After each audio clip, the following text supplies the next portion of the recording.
আজকে অনেকগুলো বড় বড় আমি বলবো যে ঘটনা ছিল। প্রথম কথা হচ্ছে যে সকালবেলায় আপনারা জানেন জুলাই গণ অভ্যুত্থানে যারা নিহত হয়েছেন তাদের পরিবার এবং যারা আহত হয়েছেন তাদের অনেকে এসেছিলেন এবং আমরা আজকের থেকে সরকারের মাধ্যমে তাদের যে তাদের পাশে দাঁড়ানোর কাজটা আমরা শুরু করেছি। আপনারা জানেন যে 21 জন শহীদ পরিবারকে 10 লক্ষ টাকা করে দেওয়া হয়েছে এবং 7 জন আহতকেও দেওয়া হয়েছে। প্রফেসর ইউনূস সেখানে একটা খুবই ইম্পর্টেন্ট, আমি বলবো যে খুবই ইম্পর্টেন্ট একটা স্পিচ দিয়েছেন। আপনারা আমি জানি না কতটুকু এটাকে নিয়েছেন, আমি ওইখান থেকে কোট করতে পারি উনি আজকে কি যা বলেছেন। বিচার তাৎক্ষণিকভাবে করতে গেলে, প্রফেসর ইউনূস বলছেন, বিচার তাৎক্ষণিকভাবে করতে গেলে অবিচার হয়ে যায়। বিচারের মূল জিনিসটা হলো এটা সুবিচার হতে হবে, অবিচার যেন না হয়। আমরা অবিচারের বিরুদ্ধে দাঁড়িয়েছিলাম বলেই এই সংগ্রাম হয়েছে, এই আত্মত্যাগ হয়েছে। আমরা যদি অবিচারে নামি তাহলে তাদের আর আমাদের মধ্যে তফাৎ থাকলো কোথায়? আমরা অবিচারে নামবো না। আমরা যারা অপরাধী তাদের পুলিশের হাতে, আইনের হাতে সোপর্দ করব। যারা অপরাধী নয়, পুলিশের হাতে দেওয়ার মতো নয়, তাদের মানুষ করব। তাদের বলবো, ভাই এদেশ আমরা একসাথে গড়ি। যে দেশ আমরা একসাথে গড়ি, যে দেশ আমরা একসাথে গড়ার স্বপ্ন দেখছি, তোমরাও সেই স্বপ্ন দেখো। এদেশ আমার একার না, তোমারও এদেশ। তুমি এদেশের সন্তান, আমিও এদেশের সন্তান। তুমি আমাকে বহু কষ্ট দিয়েছ, আমি তোমাকে কষ্ট দেব না।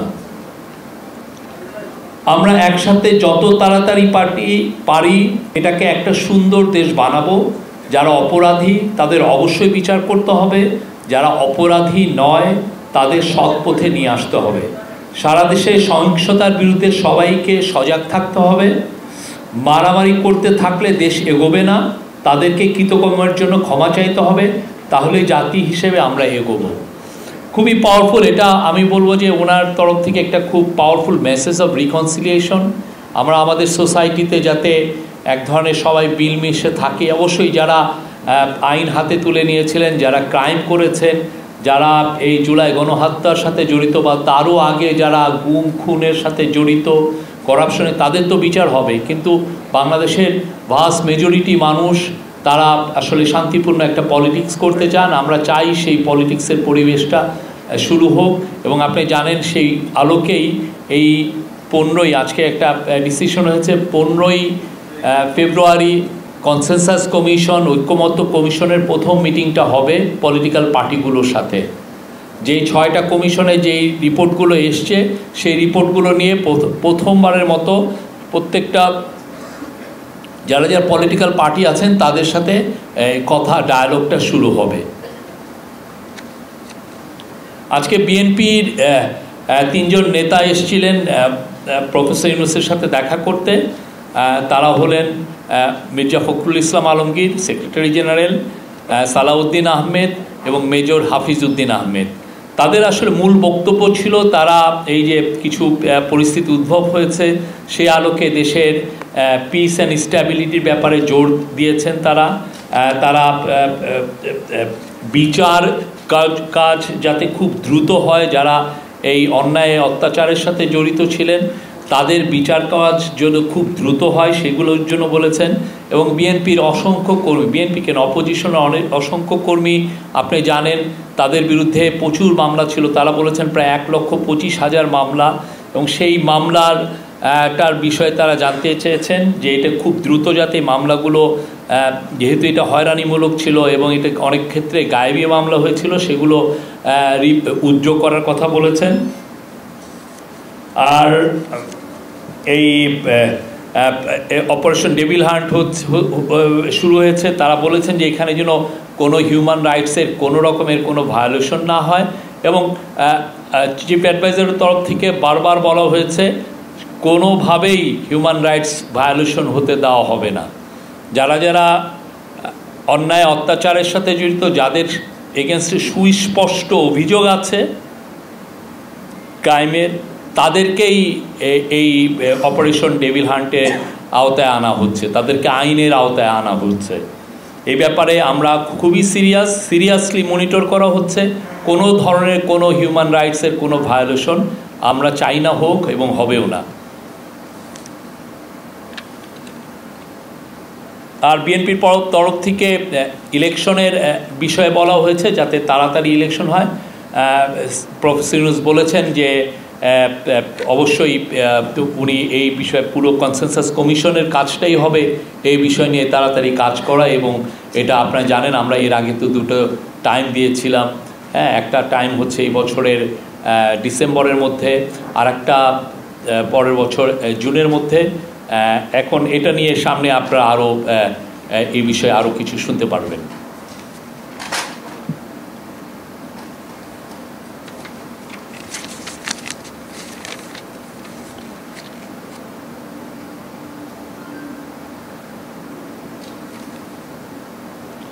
এগুলোই ছিল আজকে মেন। আর ওইখানে ফাইন্যান্স অ্যাডভাইজার সালেউদ্দিন আহমেদ ছিলেন, আইন অ্যাডভাইজার ডক্টর আসিফ নজরুল ছিলেন, এবং হাউজিং এবং পাবলিক ওয়ার্কস অ্যাডভাইজার শিল্প অ্যাডভাইজার আদিলুর রহমান খান ছিলেন।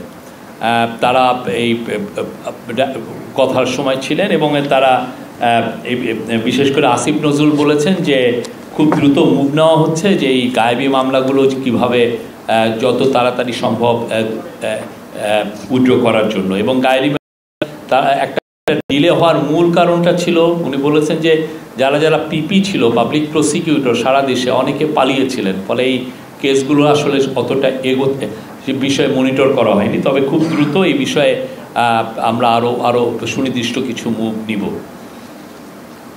এই ছিল আজকে। আরও যেটা ছিল যে স্ট্যান্ডার্ড চার্টার্ডের গ্লোবাল সিইও ছিলেন, উনি বাংলাদেশের হয়ে, প্রফেসর ইউনূস বলেছেন যে বাংলাদেশের হয়ে যেতে কাজ করেন।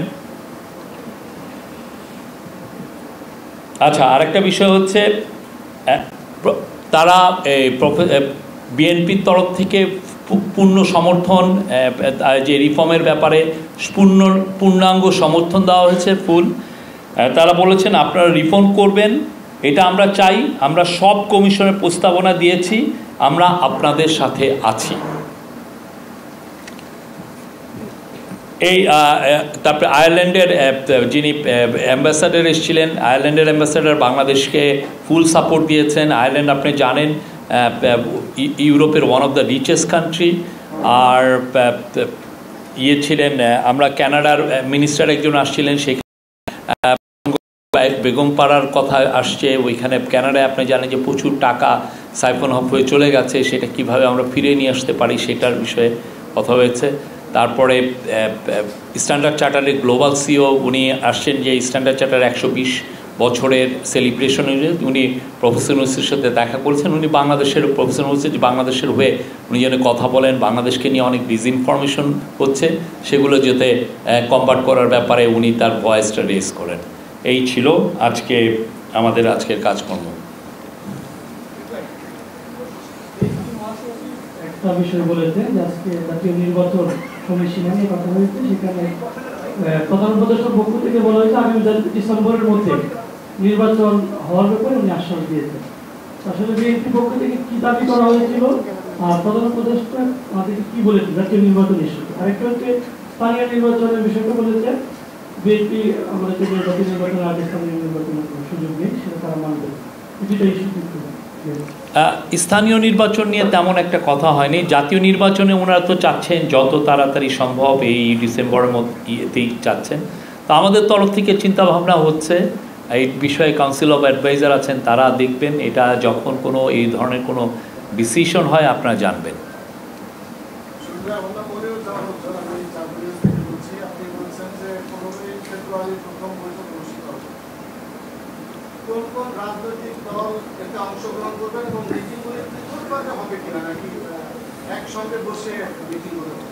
না, এই বিষয়টা আমার মনে হয় প্রথম মিটিংটা সবার সাথে একসাথেই হবে, তারপরে আমি জানি না কোন ফরম্যাটে হবে। বাট এটা প্রথম মিটিংটা তো এক ধরনের হচ্ছে যে সবাই আলাপ করবেন কোন ফরম্যাটে সামনে ডায়ালগটা হবে।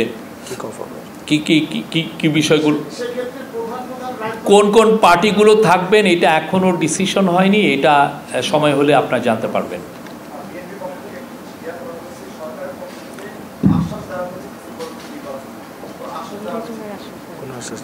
এটা আমি তো বললাম, আমি একটু আগে ওনাকে যে কথাটা বললাম ঠিক এর বাইরে আসলে আমাদের বলার কিছু নাই। আর এই বিষয়ে যদি কোনো সিদ্ধান্ত হয় আপনারা জানবেন সামনে। বলেছেন যে ফ্যাসিবাদের দোষর যারা ছিল সরকারের মধ্যে রয়েছে, আমলা মন্ত্রী রয়েছে, যারা সরকারি আমলা সচিব পর্যায়ে থেকে শুরু করে যারা ভাইটাল রোল প্লে করছেন, তাদের বিরুদ্ধে ব্যবস্থা গ্রহণ করার জন্য এই ক্ষেত্রে ডক্টর ইউনূস, প্রফেসর ইউনূস কি বলেছেন, কিংবা সরকারের স্ট্যান্ড আসলে কি হবে, কোন পদ্ধতিতে এই বিষয়টা, মানে যে সমস্ত বিষয়ে আইনগতভাবে আমরা মেজার নেওয়া যায় আমরা কিন্তু সেগুলো মেজার নিচ্ছি, আমরা কিন্তু বসে থাকছি না। হ্যাঁ, সেটা যেই হোক, তবে একটা কারো এগেনস্টে যদি সুনির্দিষ্ট আইনের ভায়োলেশন করার কোনো অভিযোগ থাকে অবশ্যই আমরা মেজার নিচ্ছি। এবং অনেকে আপনার সেই বিষয়ে অনেকগুলো কাজও হয়েছে, আমরা কিন্তু রেগুলার আপডেটও দিয়েছি। এর আগে আমরা 5 মাস শেষ হওয়ার পরে বা 100 দিন শেষ হওয়ার পরে অ্যাডমিনিস্ট্রেশনে আমরা কি কি কাজগুলো করছি, কত লোকের ট্রান্সফার হয়েছে, কত লোক নতুন নতুন ফেস কোথায় কোথায় এসছেন, আমরা এগুলো কিন্তু বলেছি। শফিক ভাই, আমি মেহেদী হাসান বলছিলাম একুশে টেলিভিশন থেকে। তো রিসেন্টলি যে সহিংসতাগুলো হয়ে গেল, এইটার ব্যাপারে বিএনপি কি বলেছে? এখানে সরকারের দায় কতটুকু, বিএনপি কি মনে করে? বিএনপি, যেটা আমি তো বললাম, বিএনপি স্ট্যাবিলিটির দিকে জোর দিয়েছে। আমরাও বলেছি যে আমরা স্ট্যাবিলিটি চাই। আপনি জানেন প্রফেসর ইউনূস এই বিষয়ে খুব স্ট্রং স্টেটমেন্ট দিয়েছেন, এবং এর ফলে দেখেন ওনার স্টেটমেন্টের পরে দেশের শান্তিটা আবার ফিরে এসছে। আমি বলবো যে কোনো ধরনের আমরা তেমন কোনো এই মানে ভ্যান্ডালিজম আমরা দেখছি না। তো আমরা বলছি যে সিচুয়েশন ইজ নাও নর্মাল।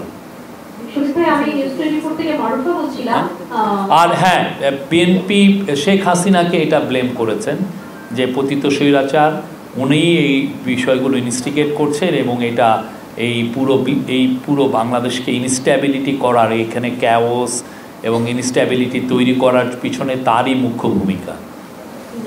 আমি মারুফা বলছিলাম ইনস্টিটিউট থেকে। অপারেশন ডেভিল হান্ট নিয়ে বোধহয় ওনারা কিছু বলেছেন, সেটি স্পষ্ট করে জানতে চাই, এবং বলেছেন যে এই ধরনের অভিযানগুলো নিয়ে পূর্ব যে ধরনের অভিজ্ঞতা রয়েছে সেই ধরনের কোনো ঘটনা যেন পুনরাবৃত্তি না হয়, কোনো ইনোসেন্ট মানুষ যেন আসলে অবিচারের সম্মুখীন না হয়। না, আমাদেরও একই, আমরা এই বিষয়ে আমাদেরও একই কথা। যখন অপারেশন ডেভিল হান্ট শুরু হয় তখনই কিন্তু নির্দেশ দেওয়া হয়েছে ইন্টারিম গভর্নমেন্টের তরফ থেকে, চিফ অ্যাডভাইজারের অফিসের থেকে দেওয়া হচ্ছে কোনোভাবেই যাতে কোনো ইনোসেন্ট যাতে এর দ্বারা অ্যাফেক্টেড না হয়, কোনোভাবেই যাতে কারো হিউম্যান রাইটস ভায়োলেশন না হয়, এ বিষয়ে সুস্পষ্ট নির্দেশনা দেওয়া হয়েছে। রোডম্যাপের বিষয়েও বিএনপির মহাসচিব আমাদেরকে বললেন কিছুক্ষণ আগে যে 15ই ফেব্রুয়ারি এটার ঘোষণা আসতে পারে, আমরা একটা মানে ইঙ্গিত দিলেন নির্বাচনী রোডম্যাপ। 15ই ফেব্রুয়ারি কনসেনসাস কমিশনের সাথে মিটিং হবে ইন্টারিম গভর্নমেন্টের, এই কনসেনসাস কমিশনের সাথে পলিটিক্যাল পার্টিগুলোর মিটিং হবে, এইটুকু আমি জানি এবং এইটুকু আপনাদেরকে আমি জানিয়েছি। আমার নাম মইনুল হক, আমি নিউজ থেকে বলছি। আমাদেরকে বিএনপির মহাসচিব একটু আগে বলেছেন যে রিসেন্টলি সারা দেশে যে হামলা এবং ভাঙচুরের কিছু ঘটনা ঘটেছে সে বিষয়ে উনি বলেছেন যে আইন শৃঙ্খলা রক্ষাকারী বাহিনীর সামনে এগুলো ঘটেছে এবং সরকারের দায় এড়াতে পারে না, এবং এইটা একটা অস্থিরতা তৈরি করছে। এবং তারা যে লিখিত ইয়েটা সরকারকে দিয়েছে সেখানে বলছে যে সরকারের যথাযথ পদক্ষেপ গ্রহণে মুশকিল দেখাতে ব্যর্থ হচ্ছে, এ কারণে গণ অভ্যুত্থানের আকাঙ্ক্ষা ম্রিয়মান হতে শুরু করেছে। এই ব্যাপারে আপনারা? সরকার যথাযথ মেজার স্টেপ নেওয়ার কারণেই আপনি দেখেন কালকে বা আজকে আপনার কোনো ধরনের কোনো শুনেছেন যে কোথাও কোনো অ্যাটাক হয়েছে। আমরা তো মেজার নিচ্ছি, আমরা দেশের মানুষের সিকিউরিটির ব্যাপারে ফুল হাইলি কনসার্ন, আমরা প্রত্যেকের সিকিউরিটি এনশিওর করা এটা আমরা প্রতিজ্ঞাবদ্ধ, সেটা আমরা করছি।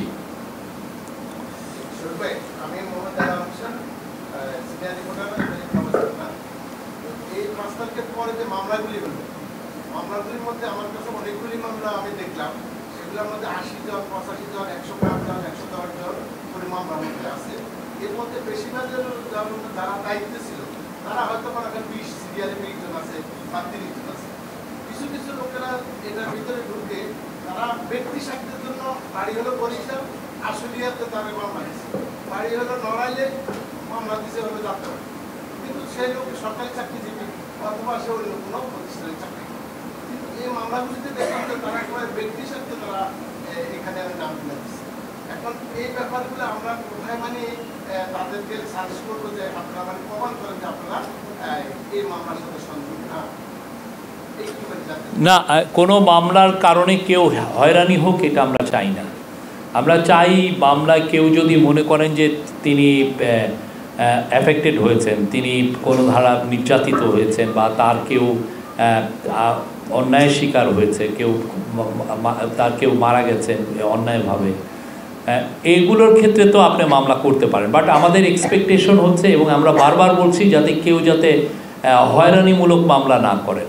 এবং সেই বিষয়ে পুলিশকেও কিন্তু নির্দেশ দেওয়া হয়েছে যে যাদের বিরুদ্ধে মামলাগুলো হয়েছে সেগুলো যারা যারা মনে করা হচ্ছে যে তাদের হয়রানিমূলক, সেটা যেন আমরা তাড়াতাড়ি ডিটেক্ট করি এবং সেই অনুযায়ী যেন ব্যবস্থাপত্র নেওয়া হয়। আমার নাম স্মৃতি, আমি এটিএন নিউজের রিপোর্টার। আমার ছোট্ট দুটো প্রশ্ন। প্রথম কথা হচ্ছে, গতকাল পর্যন্ত বিএনপির চাওয়া ছিল আগামী জুন জুলাইয়ের মধ্যে যেন নির্বাচনটা দিয়ে দেওয়া হয়। প্রধান উপদেষ্টা বারবার করে বলছিলেন যে ডিসেম্বর অন্তত হবে সময়টা। আজকে মনে হচ্ছে যে একমত হয়েছেন, যে বিএনপিও এরকমই বলছে যে ডিসেম্বরের মধ্যে নির্বাচনের ব্যাপারে তারা তাদের প্রত্যাশা জানাতে একমত হয়েছেন, এরকমই মনে হলো। এটা আমি ঠিক ধরেছি কিনা? আর দ্বিতীয়ত হচ্ছে অপারেশন ডেভিল হান্ট যেটা চলছে, সেখানে বিএনপির কোনো নেতাকর্মী অ্যারেস্ট হয়েছে বিপুল পরিমাণে বা সংখ্যাটা, এই ধরনের কোনো অভিযোগ তাদেরকে নির্দোষ না, এই বিষয়ে কোনো আলাপ হয়নি। বাট দুই পক্ষের তরফ থেকেই একটা বিষয় বলা হচ্ছে যে কোনো ইনোসেন্ট ব্যক্তি যাতে এর দ্বারা হ্যারেস না হন, অ্যাফেক্টেড না হন, সে বিষয়ে আমরাও সব আমাদের ইন্টারিম গভর্নমেন্টের তরফ থেকে সিকিউরিটি মানে আইন শৃঙ্খলা বাহিনীকে নির্দেশ দেওয়া হয়েছে কারোর জন্য হিউম্যান রাইটস ভায়োলেটেড না হয়। আর ইলেকশনের কথা বললেন আপনি, ইলেকশনের ডেটের আগেই তো প্রফেসর ইউনূস দুইটা ডেট দিয়েছিলেন, একটা হচ্ছে ডিসেম্বর আর একটা হচ্ছে জুন। এখন যদি সমস্ত পার্টি মিলে বলে যে না আমরা ডিসেম্বরেই চাই, তো সেক্ষেত্রে সেটা উনি তো বলেছেন, ওনার এমন না যে উনি একটা জায়গায় স্টিক করে আছেন যে না আমি জুনেই করব, এরকম তো আর উনি বলেন না। এটা হচ্ছে পলিটিক্যাল পার্টিগুলো কি এক্সপেকটেশন, তারা কি চায় সেটার উপরেই মূলত এটা ডিপেন্ড করবে। এটা আপনি বিএনপিকে প্রশ্ন করবেন প্লিজ। আজকে বইমেলাতে একটা স্টলে ভাঙচুর হয়েছিল, বই রাখা আমি এই বিষয়টা আমরা জেনেছি এবং এই বিষয়ে আমরা অলরেডি বাংলা একাডেমির সাথে কথা বলেছি এবং বাংলা একাডেমির সাথে আমরা বিষয়টা দ্রুত আমাদেরকে জানা কি ঘটনাটা কি হয়েছে, বিকজ ঘটনাটা বেশিক্ষণ আগে ঘটেনি, ফলে ফুল যে বিষয়টা আমরা এখনও জানি নাই। বাট আমরা তাদেরকে বলেছি যে খুব দ্রুত এটা জানার বিষয়ে। বইমেলা খুবই একটা পবিত্র জায়গা এবং আমরা সেটার পবিত্রতা রাখতে চাই।